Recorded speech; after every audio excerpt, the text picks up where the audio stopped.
আসসালামু আলাইকুম, স্বাগত জানাচ্ছি আজকের এই ক্লাসে। আজকে আমরা সমাধান করব হচ্ছে তোমাদের এসএসসি গণিতের অনুশীলনী সমাধান 9.1 এর অনুশীলনী সমাধান 7 এর ক খ গ। আজকে আমরা এই 7 এর ক খ গ খুব সহজ নিয়মে সমাধান করে দেব। ইনশাআল্লাহ তোমরা এই ক্লাসটা দেখলে সহজেই বুঝতে পারবা। তো আজকের দেখো 7 এর ক খ ম্যাথ করার আগে আমি এই অধ্যায়ের ম্যাথগুলা কিভাবে করতে হবে সে সমাধানের নিয়ম তিনটা আমি তোমাদের শিখিয়ে দেই। দেখো, এই অধ্যায়ে ত্রিকোণমিতিক 9.1 এর অনুশীলনী সমাধানের জন্য তুমি যে টেকনিকটা ফলো করবা সেটা হচ্ছে, প্রথমে দেখো 1 নাম্বার, অনুপাত ভেঙে সাইন অথবা কোজে রূপান্তর করতে হবে। 1 নাম্বার কাজ কি, যে যে কোনো অনুপাত, যে অনুপাতই থাকুক না কেন, সাইন অথবা কজ ছাড়া যে বাকি চারটা যদি অনুপাত থাকে তাহলে সেই চারটা অনুপাতকে ভেঙে তুমি কি করবা, সাইন অথবা কজে রূপান্তর করবা। দ্বিতীয় নাম্বার হচ্ছে লসাগু করতে হবে। দ্বিতীয় নাম্বার কাজটা কি, লসাগু করতে হবে। তৃতীয় নাম্বার কাজটা হচ্ছে তুমি সূত্র প্রয়োগ করতে হবে। সূত্র কোনগুলা, যে আমরা যে 9.1 এর বেসিক ক্লাসে যে ত্রিকোণমিতিক সূত্র শিখেছি সেই সূত্র প্রয়োগ করতে হবে। তাহলে 1 নাম্বার অনুপাত ভেঙে সাইন অথবা কজে রূপান্তর করতে হবে। 2 নাম্বার হচ্ছে লসাগু করতে হবে। 3 নাম্বার হচ্ছে কি, সূত্র প্রয়োগ করতে হবে। এই তিনটা কাজ যদি তুমি করো তাহলে তোমার অনুশীলনী সমাধান 9.1 এর অনুশীলনী সমাধান একদম পানির মতো সহজ হয়ে যাবে। তো চলো আমরা এই তিনটা টেকনিক ফলো করে আমরা 7 এর ক এবং খ আমরা সহজেই সমাধান করে ফেলি। দেখো 7 এর ক নাম্বারটা যদি সমাধান করি, দেখ 7 ও, দেখো আমাদের যেহেতু প্রমাণ করতে বলছে, তো প্রমাণের এইটুকু হচ্ছে লেফট হ্যান্ড সাইড আর রাইট হ্যান্ড সাইডে 1 বের করতে বলছে। তো আমরা লেফট হ্যান্ড সাইডে এইভাবে লিখবো, লেফট হ্যান্ড সাইড। তো লেফট হ্যান্ড সাইডে কি আছে দেখো, সাইন এ ডিভাইডেড বাই, আমরা প্রথমে লিখে নিব যে লেফট হ্যান্ড সাইডে কি আছে, sine A divided by cosec A plus আছে হচ্ছে কজ এ ডিভাইডেড বাই হচ্ছে সেক এ। এটা হচ্ছে আমাদের লেফট হ্যান্ড সাইড। এই ম্যাথগুলা আমরা এই যে প্রথমে যে তিনটা রুলস তোমাকে বলছি, এই তিনটা রুলস ফলো করে ম্যাথটা সমাধান করব। দেখো, তো প্রথমে যেহেতু উপরে সাইন আছে, তো সাইন তো আমাদের রূপান্তর করতে হবে না, পরিবর্তন করতে হবে না। এই যে নিচে যে কোসেক আছে, এই কোসেককে আমরা ভেঙে আমরা কি করব, সাইন অথবা কোজে রূপান্তর করব। তো কোসেকের অনুপাত জানি 1 বাই কত, 1 বাই সাইন। এই যে 1 দিছি, এরপর হবে কি সাইন, তারপরে হচ্ছে প্লাস। এরপরে দেখো উপরে যেহেতু কজ আছে লবে, তো কজ পরিবর্তন করতে হবে না। নিচে হরে যেহেতু সেক আছে, সেককে আমরা পরিবর্তন করব, 1 বাই কত হবে, কজে হবে। আশা করি এই পর্যন্ত বুঝতে পেরেছো। এরপরে যেহেতু দুইটা ভগ্নাংশ আছে, তো প্রথম ভগ্নাংশ ঠিক থাকবে, দ্বিতীয় ভগ্নাংশ আমাদের কি হয়ে যাবে, বিপরীতকরণ হয়ে যাবে, মানে হর যাবে লবে, লব যাবে হরে।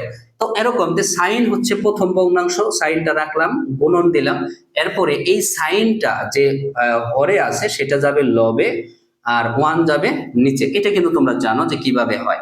এরপরে কজটা, এই যে কজ প্রথম ভগ্নাংশ, কজে আমি দিলাম গুণন, এই কজ যাবে উপরে, মানে বিপরীতকরণ হয়ে যাবে, 1 যাবে নিচে। আমরা যখন দুইটা ভগ্নাংশ থাকে তখন আমরা গুণ আকারে লিখলে আমরা এইভাবে বিপরীতকরণ ভাবে লিখতে পারি। ওকে, তো এই সাইন এবং সাইন দুইটাই হচ্ছে লবের মান। সাইন এবং সাইন যদি গুণ করো তাহলে কত হবে, সাইন স্কয়ারে, আর যেহেতু 1 নিচে আছে 1 দেওয়ার দরকার নেই, প্লাস এই কজ এবং কজ যদি গুণ করো তাহলে কি হবে, কজ স্কয়ার এ। তো সাইন স্কয়ার এ প্লাস কজ স্কয়ার এ সমান সূত্র কি 1। তো আমরা এখানে বসাই দেব কত, 1। তো প্রিয় শিক্ষার্থীরা, 7 এর ক নাম্বারে রাইট হ্যান্ড সাইডে কি চেয়েছিল, 1 চেয়েছিল। তার মানে আমরা 1 পেয়ে গেছি। তাহলে আমরা এখানে লিখতে পারি রাইট হ্যান্ড সাইড। সুতরাং অতএব আমরা লিখতে পারি লেফট হ্যান্ড সাইড সমান রাইট হ্যান্ড সাইড। যেহেতু প্রমাণ করতে বলছে তখন সেক্ষেত্রে আমি কি লিখতে পারি, প্রুফ লিখতে পারি। তো আশা করি প্রিয় শিক্ষার্থী বন্ধুরা তোমরা 7 এর ক নাম্বারটা সহজে বুঝতে পেরেছো। তো এখন আমরা সমাধান করব হচ্ছে 7 এর খ নাম্বারটা। দেখো কত সহজভাবে এই ম্যাথগুলো আমি তোমাদের সমাধান করে দিচ্ছি। তো তোমরা অবশ্যই ধৈর্য সহকারে ক্লাসটা দেখো, এবং যারা এখনো চ্যানেলটি সাবস্ক্রাইব করো না দ্রুত সাবস্ক্রাইব করে নাও এবং তোমাদের বন্ধুদের মাঝে শেয়ার করে দাও। তো এখন খ নাম্বারটা সমাধান করব। আমরা লিখবো লেফট হ্যান্ড সাইড। তো লেফট হ্যান্ড সাইডে কি আছে দেখো, প্রথমে আছে সেক এ ডিভাইডেড বাই হচ্ছে কজ এ, এরপরে মাইনাস আছে হচ্ছে টেন এ ডিভাইডেড বাই হচ্ছে কট এ। তো এটা হচ্ছে লেফট হ্যান্ড সাইড। আমার রাইট হ্যান্ড সাইডে কত প্রমাণ করতে বলছে, 1 প্রমাণ করতে বলছে। তো আমরা এখন কি করব, এটাকে অনুপাত ভেঙে সাইন অথবা কজে রূপান্তর করব। প্রথম কাজ, তো সেক সমান আমরা কি লিখতে পারি, 1 বাই কত লিখতে পারি, কজ লিখতে পারি। আর নিচে কজ আছে, কজ আমি কজটা লিখে দিলাম, মাইনাস এই যে উপরে 10 আছে, তাহলে 10 সমান স্টারসের অনুপাত আমরা কি জানি, সাইন বাই কজ। তো আমি এখানে বসাবো সাইন এ ডিভাইডেড বাই হচ্ছে কজে, আর নিচে কট আছে, তো কট সমান আমরা কি জানি, কট সমান জানি স্টার চিহ্ন অনুপাত কজ বাই সাইন। তো আমি এখানে বসাবো স্টার চিহ্ন অনুপাত কি, কজ বাই সাইন। এই যে আমরা দুইটা স্টার চিহ্ন অনুপাত শিখছি, জানি বেসিক ক্লাস আমি তোমাদের শিখিয়েছিলাম, টেন এর সমান হচ্ছে কি sine A by cos A, এবং কট এ সমান আমরা শিখেছিলাম কজ এ ডিভাইডেড বাই কি সাইন এ। এই দুইটা স্টার চিহ্ন অনুপাত আমরা কিন্তু শিখেছিলাম, রাইট?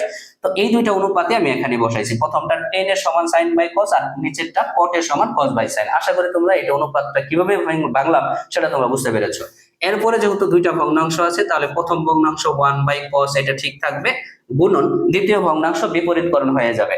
তো এই যে cos হচ্ছে লবের মান, এর নিচে 1 একটা কি আছে, হর আছে, তো হরটা 1 যাবে উপরে আর cos যাবে কি নিচে। আমরা জানি সেটা কিন্তু, যে একটা মান যদি কি সিঙ্গেল অবস্থায় থাকে তাহলে এটা হচ্ছে লবের মান, এর নিচে হর কি আছে 1 আছে, সেটা কিন্তু তোমরা জানো। তো এই 1 যাবে উপরে আর এই cos যাবে নিচে। এখানে কয়টা ভগ্নাংশ দেখো, এখানে দুইটা ভগ্নাংশ, একটা সাইন বাই কস আমি সেটা লিখবো এবং সাইন বাই কস লিখবো, এরপরে গুণন দিব। এই যে দ্বিতীয় ভগ্নাংশটা উল্টে যাবে, সেটা হচ্ছে সাইন যাবে উপরে আর কস যাবে কি নিচে। ওকে, আশা করি তোমরা এই পর্যন্ত বুঝতে পেরেছো। এরপর আমরা যে কাজটা করব, 1 এবং 1 যদি গুণ করো 1 হবে, cos আর cos যদি গুণ করো তাহলে কত হবে, cos স্কয়ার a হবে, মাইনাস এখানে দেখো সাইন এবং সাইন যদি গুণ করো তাহলে কি হবে, সাইন স্কয়ার a হবে, cos আর cos গুণ করলে কত হবে, cos স্কয়ার a হবে। দেখো আমাদের অনুপাত ভাঙা শেষ, আমাদের কাজ করা শেষ। এখন যেটা করতে হবে সেটা কি করতে হবে, লসাগু করতে হবে। 2 নম্বরের কথা বলছিলাম, তো লসাগু করব কিভাবে, যে cos স্কয়ার cos স্কয়ার লসাগু কত হবে, cos স্কয়ার হবে, cos স্কয়ার এবং cos স্কয়ারের লসাগু কত হবে, cos স্কয়ার হবে। তো cos স্কয়ার দিয়ে যখন আমি cos স্কয়ারে ভাগ করব, আবার এই cos স্কয়ার কেন হলো, তোমরা কিন্তু জানো লসাগু যে লবের মান দুইটা ভগ্নাংশের হরের মান যদি সেম হয়, তাই হর দুইটাকে লসাগু করতে হলে সেই হরটাই একটা হরই হবে কি আমাদের লসাগু। তো এই cos স্কয়ার এবং cos স্কয়ারের লসাগু কত হবে, cos স্কয়ার। তো দুইটা ভগ্নাংশের এই cos স্কয়ার আর cos স্কয়ার লসাগু কত হবে, cos স্কয়ার, কারণ এই cos স্কয়ার আর cos স্কয়ার কি সেম মান, আর হর যদি সেম হয় তাহলে ওই হরটাই হচ্ছে আমাদের কি লসাগু। তো এখানে এই cos স্কয়ার দিয়ে যদি cos স্কয়ারে ভাগ করি তাহলে কত হবে, 1 1 দিয়ে 1 এর গুণ করলে কত হবে, 1 হবে, মাইনাস এই cos স্কয়ার দিয়ে cos স্কয়ার ভাগ করলে কত, 1 1 দিয়ে sin স্কয়ারে যদি গুণ করো তাহলে কত হবে, sin স্কয়ার a হবে। আশা করি তোমরা এই পর্যন্ত বুঝতে পেরেছো। আমি একটু এই পাশে করি, দেখো 1 sin স্কয়ার সমান সূত্র কি জানো, 1 sin স্কয়ার সূত্র জানা হচ্ছে cos স্কয়ার, কি জানো, cos স্কয়ার, এটা কিন্তু আমরা জানি। এখন এই যে সূত্রটা কোথা থেকে আসছে, তো দেখো আমরা কিন্তু জানি যে sin square a plus cos square a equal to 1। তাহলে আমি যেহেতু cos স্কয়ার নিতেছি, তাহলে এই পাশে প্লাস sin স্কয়ারটা যদি ডান পাশে যায় তাহলে কি হবে, মাইনাস sin স্কয়ার, তাহলে 1 মাইনাস কত হবে, sin স্কয়ার a হবে। জাস্ট এই sin স্কয়ারটা সমান চিহ্ন ডান পাশে দিয়ে দিছি, তাহলে cos স্কয়ার ইকুয়াল টু কি 1 sin স্কয়ার, তাহলে 1 sin স্কয়ারের জায়গায় আমরা কি cos স্কয়ার লিখতে পারি, এই যে cos স্কয়ার লিখে দিলাম, এই যে 1 sin স্কয়ার জায়গায় cos স্কয়ার লিখে দিলাম, আর নিচে থাকবে cos স্কয়ার, এই যে আমরা cos স্কয়ার দিলাম। তো এখন এই cos স্কয়ার এবং cos স্কয়ার তুমি যদি কাটাকাটি করো লব এবং হরে, তাহলে ফলাফল কত, 1, এটা হচ্ছে আনসার। তাহলে দেখো এই যে আমাদের ক্ষয়ের রাইট হ্যান্ড সাইডে কত বের করতে বলছিল, 1, তাহলে আমি এখানে লিখে দিব রাইট হ্যান্ড সাইড। তাহলে অতএব লেফট হ্যান্ড সাইড সমান রাইট হ্যান্ড সাইড কি লিখতে পারো, প্রুফড লিখে দিতে পারো। আশা করি প্রিয় শিক্ষার্থী বন্ধুরা তোমরা এই 7 খ নাম্বারটা খুব সহজে বুঝতে পেরেছো। এখন আমরা সমাধান করব হচ্ছে 7 গ নাম্বারটা। দেখো 7 গ নাম্বারে তোমাকে কি দেওয়া আছে, তো এই ম্যাথগুলা কিন্তু পরীক্ষায় আসে অনুশীলনের থেকে, তো তোমরা ধৈর্য সহকারে ক্লাসটা দেখো, ইনশাআল্লাহ তোমরা সহজেই বুঝতে পারবা, দেন হচ্ছে তোমাদের পরীক্ষায় তোমরা সমাধান করতে পারবে। দেখো 7 ঘ নাম্বারটা আমি কিভাবে সমাধান করব, তো আমরা লেফট হ্যান্ড সাইডে লিখে নিব যে 1 ডিভাইডেড বাই কি আছে, 1 plus sin square a plus 1 divided by 1 plus cos x square a। দেখো 7 গ নাম্বারে এইটা কিন্তু তোমাদের দেওয়া আছে। তো এই ম্যাথটা আমরা যে সহজ 3টা রুলস তোমাদের বলেছি সাধারণ সমাধানের নিয়ম, সেই সমাধানের 3টা রুলস ফলো করে আমরা এই সমাধান করে ফেলবো। তো এই ম্যাথটা আমরা কি কত সহজে এই ম্যাথটা সমাধান করতে পারি সেটাই তোমরা দেখো। তো দেখো 7 গ নম্বরে লেফট হ্যান্ড সাইড আমি লিখে নিয়েছি, রাইট হ্যান্ড সাইড আমাদের প্রমাণ করতে বলছে 1। তো আমরা প্রথম রুলসে ছিল যে আমাদের উপাদানগুলা ভেঙে সাইন অথবা কোজে রূপান্তর, যেহেতু এখানে সাইন আছে তাহলে এটাকে ভাঙতে হবে না, তার মানে 1, এই যে 1 প্লাস যেহেতু এখানে কোসেক আছে তাহলে এটাকে ভাঙতে হবে। তো কোসেক সমান আমরা জানি 1 ডিভাইডেড বাই কি সাইন স্কয়ার a। ওকে, তো এখন আমাদের যে কাজটা করতে হবে, এখানে বাম এই পাশে যা আছে আমরা সেই পাশে এইভাবে লিখে নিব, এরপরে প্লাস এখানে যে কাজটা করব এখানে লসাগু করব। তো লসাগু কি 1 এবং এই যে 1 এর নিচে 1 আছে, 1 এবং sin স্কয়ারের লসাগু হবে কি sin স্কয়ার a। তো sin স্কয়ার দিয়ে 1 এর গুণ করলে কত হবে sin স্কয়ার a হবে, প্লাস sin স্কয়ার আর sin স্কয়ার চলে যাবে ভাগ করলে, তাহলে থাকবে 1, 1 দিয়ে 1 এর গুণ করলে কত হবে 1 হবে। ওকে, এই পাশে যা আছে আমি তাই লিখবো, তুমি তাই লেখো sin স্কয়ারে প্লাস এখানে কয়টা ভগ্নাংশ, দুইটা ভগ্নাংশ আছে, তাহলে 1 নিজেই একটা ভগ্নাংশ গুণন এখানে কি হবে মানটা বিপরীতকরণ হবে, যে হরে মানটা থাকবে সেটা লবে যাবে, লবের মানটা হরে যাবে। তো এখানে এই sin স্কয়ার, এই যে sin স্কয়ারটা আছে সেই sin স্কয়ারটা যাবে আমাদের লবে এবং এই sin স্কয়ার প্লাস 1 নিচে যাবে। তো এটাকে লেখার সময় আমরা তো 1 প্লাস সাইন স্কয়ার এইভাবে লিখবো, যেহেতু প্লাস মাঝখানে আছে তো মানের কোনো পরিবর্তন হবে না। তো 1 এবং এই sine square divided by 1 plus sine square যদি গুণ করো তাহলে কি হবে sine square by 1 plus sine square হবে।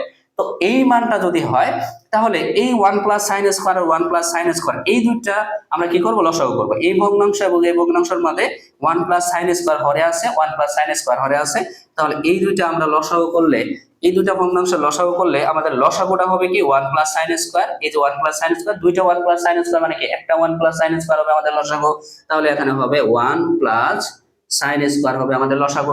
তো 1 plus sine square 1 plus sine স্কয়ারের ভাগ করলে কত 1, 1 দিয়ে 1 এর গুণ করলে কত হবে 1, তারপরে plus 1 plus sine square 1 plus sine স্কয়ারের ভাগ করলে কত হবে 1 হবে, 1 দিয়ে সাইন স্কয়ারের গুণ করলে কত হবে সাইন স্কয়ার হবে। আশা করি তোমরা লসাগু পারো, আর লসাগু কিভাবে করতে হয় সেটা পারো। তো যদি লসাগুতে সমস্যা থাকে তাহলে অবশ্যই কমেন্ট করবা। এরপরে দেখো এই যে আমাদের উপরে যে মানটা পাইলাম 1 প্লাস সাইন স্কয়ার, নিচে যে মানটা পাইলাম 1 প্লাস সাইন স্কয়ার, তাহলে এটা আমি কি করতে পারি কেটে দিতে পারি। তাহলে কেটে দিলে আমাদের ফলাফল আমরা কি পাচ্ছি, তাহলে আমরা ফলাফল পাচ্ছি কত 1। তো এটাই হচ্ছে আমাদের কি রাইট হ্যান্ড সাইড। তো অতএব আমি লিখে দিতে পারি লেফট হ্যান্ড সাইড সমান রাইট হ্যান্ড সাইড কি লিখতে পারি প্রুফ লিখে দিতে পারি। আশা করি প্রিয় শিক্ষার্থী বন্ধুরা তোমরা এই 7 গ নাম্বারটা বুঝতে পেরেছো। তো আমাদের যে আমরা খুব সহজ নিয়মে তোমাদের 7 ক খ এবং গ সমাধান করে দিলাম, আশা করি তোমরা বুঝতে পেরেছো। এরপরও বুঝতে কোথাও সমস্যা হলে অবশ্যই কমেন্ট করবো, আমি তোমাদের পুনরায় বুঝিয়ে দেওয়ার জন্য চেষ্টা করবো। তো এই ছিল আজকের ক্লাস, সবাই ভালো থাকো সুস্থ থাকো, দেখা হবে পরবর্তী কোনো ক্লাসে। আল্লাহ হাফেজ।